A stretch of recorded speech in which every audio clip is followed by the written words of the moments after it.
সময়টা সত্যিই ভালো যাচ্ছে না ডোনাল্ড ট্রাম্পের। এই পৃথিবীতে এমনিতেই ডোনাল্ড ট্রাম্পের কোনো বন্ধু আছে বলে তো মনে হয় না। একজন ছিলেন, সেই ইলন মাস্কও তার মন্ত্রিসভা থেকে পদত্যাগ করেছেন। শুধু যদি পদত্যাগ করতেন তাহলে আলাদা বিষয় ছিল।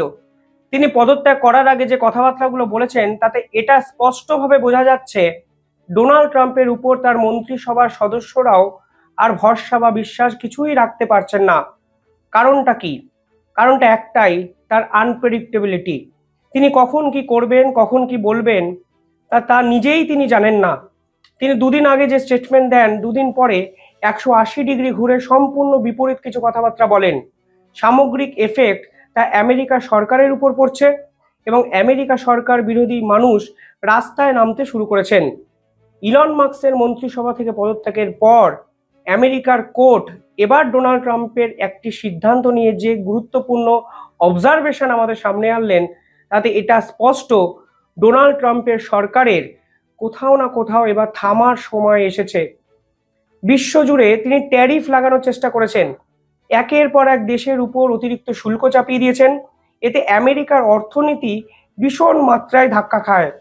আমেরিকানরা রাস্তায় নেমে যায়, কারণ স্টক মার্কেট ক্রমশ নিচের দিকে ধাবিত হতে শুরু করে। সবাই ভয় পেয়ে যান, ভীত হন, আতঙ্কগ্রস্ত হয়ে যান। তারা ভাবেন ডোনাল্ড ট্রাম্প যদি একের পর এক দেশের সঙ্গে সম্পর্ক নষ্ট করেন তাহলে ব্যবসা বাণিজ্য বন্ধ তো হবেই। আগামী 5 বছরের মধ্যে আমেরিকা মুদ্রাস্ফীতি চরম জায়গায় গিয়ে পৌঁছাবে। বিরোধী দলগুলো ডোনাল্ড ট্রাম্পকে রীতিমতো জোকার বলতে শুরু করেন। আর আজকে আমেরিকার কোর্ট সরাসরি বলে দিলেন ডোনাল্ড ট্রাম্প যে সিদ্ধান্ত নিয়েছে সেই সিদ্ধান্ত নেওয়ার ক্ষমতাই তার নেই। তিনি অকারণে তার পাওয়ারকে মিসইউজ করেছেন। এবার শুল্ক লাগানোর ফলে যেটা হয়েছে তা হলো আমেরিকার ব্যবসা বাণিজ্য সব থেকে বেশি ক্ষতিগ্রস্ত হয়েছে।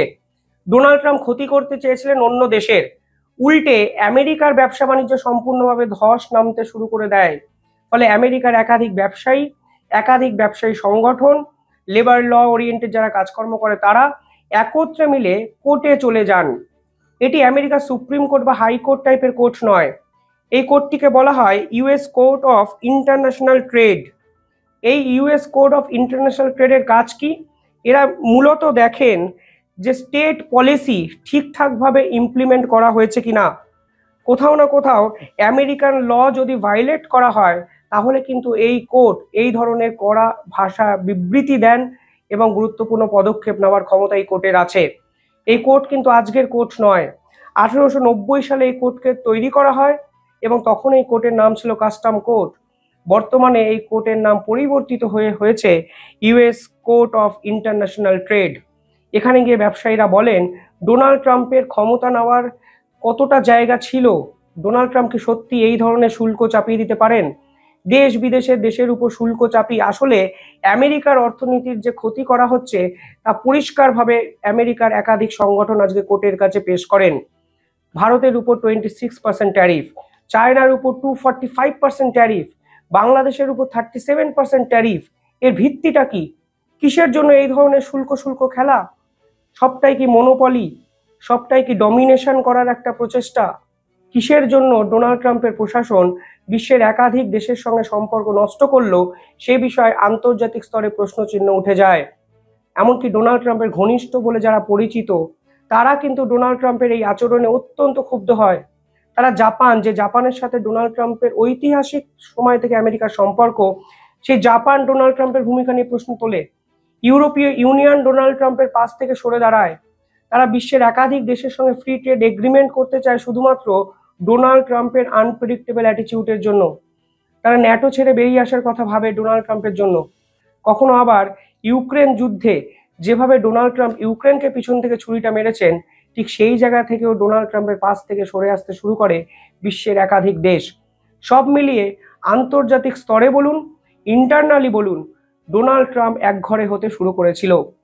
ইলন মাস্কের মন্ত্রিসভা থেকে পদত্যাগ করার পর এটা বোঝা যায় শুধুমাত্র এই সংঘাত আন্তর্জাতিক বা অন্তর্দলীয় কিংবা ইন্টারনাল ইস্যু নেই, তা এখন ডোনাল্ড ট্রাম্পের ঘরের অন্যতম বড় সমস্যা হয়ে গেছে।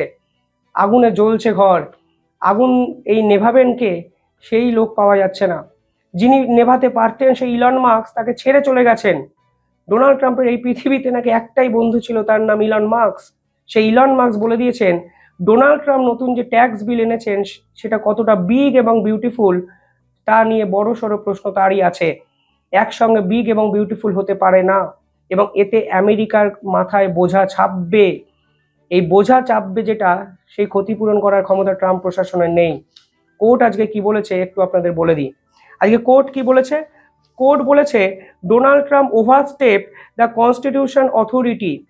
বলছে কনস্টিটিউশন যার ক্ষমতা যতটা ডোনাল্ড ট্রাম্পকে দিয়েছে তার মিসইউজ করা হয়েছে, ওভারস্টেপ করা হয়েছে, অপপ্রয়োগ করা হয়েছে। ডোনাল্ড ট্রাম্প এই ধরনের সিদ্ধান্ত নিতে পারে না। এই ধরনের সিদ্ধান্ত যদি নিতে হয় তাহলে কংগ্রেসের মধ্যে আলোচনা করে এই ধরনের সিদ্ধান্ত নিতে হবে। কংগ্রেস মানে কি, সহজ ভাষায় যদি বলেন, ভারতবর্ষের যেমন সংসদ ক্ষেত্র আছে, সাংসদরা গিয়ে এখানে একটি বিষয়ে আর্গুমেন্ট করে, ভোটাধিকার প্রয়োগ করা হয়, তারপরে একটা সিদ্ধান্তকে পাশ করানো হয়।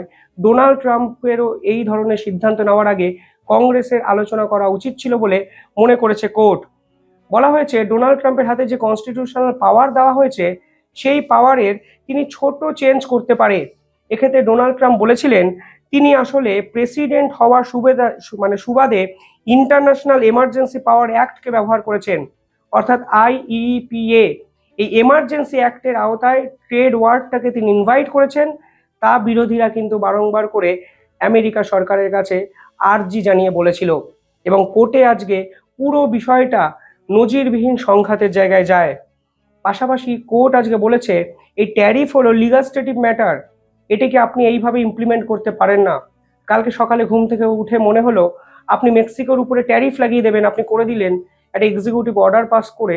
এই ক্ষমতায় আমেরিকার সরকার বা আমেরিকার সরকারকে কনস্টিটিউশন দেয়নি, সংবিধান দেয়নি। একনায়কতন্ত্রের মানে এটা নয়। যুক্তরাষ্ট্র পরিকাঠামো মানতে গেলে আপনাকে কংগ্রেসে আলোচনা করে একটা সিদ্ধান্ত নিতে হবে। তবে এখানে আরও একটা চমকে যাওয়ার মতো তথ্য আপনাদের বলতে চাই। ডোনাল্ড ট্রাম্প এখানে ভারতকে উপজীব্য করে বাঁচতে চেয়েছিলেন। তিনি কি বলেছেন জানেন কোর্টে? তার পক্ষ থেকে বলা হয় এই পার্টিকুলারলি ট্রেড বা ট্যারিফ লাগানোর ফলে আসলে আমেরিকা জিওপলিটিক্যাল ভ্যালু বেড়ে গেছে, জিওপলিটিক্যাল সেক্টরে প্রফিট হচ্ছে। কারণটা কি? কারণ এই যে ভারত এবং পাকিস্তান নিজেদের মধ্যে যুদ্ধে জড়িয়েছিল, ডোনাল্ড ট্রাম্প নাকি দুই দেশকেই হুমকি দিয়েছিলেন তিনি দুই দেশের উপর ট্যারিফ চাপাবেন, আর আমেরিকার এই হুমকির কাছেই নত স্বীকার করে এই যুদ্ধ নাকি থেমে যায়। তাহলে গোটা বিশ্বে নিউক্লিয়ার যুদ্ধ হতে পারত। কোর্ট পাল্টা শুনে বলে দেখুন আপনার জিওপলিটিক্যাল অবজেক্টিভ যা খুশি থাকতে পারে, ট্রেড কোনো সময় জিওপলিটিক্যাল অবজেক্টিভ অনুযায়ী ট্যারিফের আওতায় আসে না। মানে তিনি পরিষ্কার বলেছেন এইটি ইমপ্লিমেন্ট করা কখনো ট্রেড পাওয়ার হতে পারে না। জিওপলিটিক্যাল অবজেক্টিভ এবং ট্রেড পাওয়ারের মিসইউজ করা দুটো আলাদা জিনিস। অর্থাৎ ডোনাল্ড ট্রাম্পের এই সিদ্ধান্তকে খারিজ করে দিয়েছেন কোর্ট। ডোনাল্ড ট্রাম্প আপাতত শুল্ক ব্যবস্থাকে আর ঢেলে সাজাতে পারবেন না, তিনি ট্যারিফ চাপাতে পারবেন না। এবং কোর্ট আজকে একটা অবজারভেশন করেছে, তিনি বলেছেন যদি আপনারা যুদ্ধ থামাতে ট্যারিফ লাগানোটাকে ইউজ করেন, কালকে ধরুন সাউথ এশিয়াতে কোনো মিলিটারি টেনশন হলো, তাহলে তো আপনি ট্যারিফ চাপিয়ে প্রত্যেকটা যুদ্ধ বন্ধ করে দেবেন। এটা কি একটা বাস্তববাদী প্রক্রিয়া হতে পারে? পারে না। অর্থাৎ ভারত প্রথম থেকেই যা বলেছিল এই ট্রেড এবং ট্যারিফ নিয়ে এই পুরো বিষয়টা কোথাও না কোথাও শেষ হবে, এবং ভারতবর্ষ জেনে বুঝেই এই পুরো বিষয়টা অত্যন্ত ট্যাক্টফুলি মেনটেন করেছে। তার সুফল কিন্তু আজকে ভারতও পাবে। কিন্তু অবাক করার মতো বিষয় হলো ডোনাল্ড ট্রাম্প কোর্টে বাঁচতে ভারত পাকিস্তানের এই সিজ ফায়ারকে উপজীব্য করছে, যা কোর্টও আজকে ঠিকভাবে মেনে নেয়নি। খারাপ সময় যার যায় সে হয়তো বুঝতে পারে সে সময় একটু থেমে যেতে হয়।